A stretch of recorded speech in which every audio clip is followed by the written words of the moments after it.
வணக்கம். இது பேச்சுரிமை அதிகாரம்.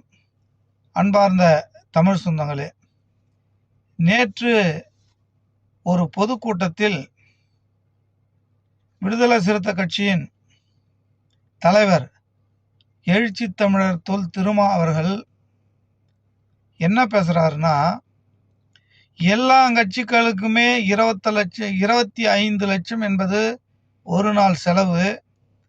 ஆனால் விடுதலை சிறுத்தைகள் அந்த 25 லட்சம் பெறுவதற்கு மிகப்பெரிய கடினம் என்று சொன்னார்கள். ஆனால் இந்த செய்தி என்ன சொல்றாங்கன்னா, 25 லட்சம் திமுகவுக்கு ஒரு நாள் செலவுன்னு திருமாவளவன் சொன்னாரு அப்படின்னு சொல்லி ஒரு பொய்யான தகவலை இந்த சத்தியம் டிவி பரப்புறாங்க. சங்கிகளுக்கு கூலி வேலை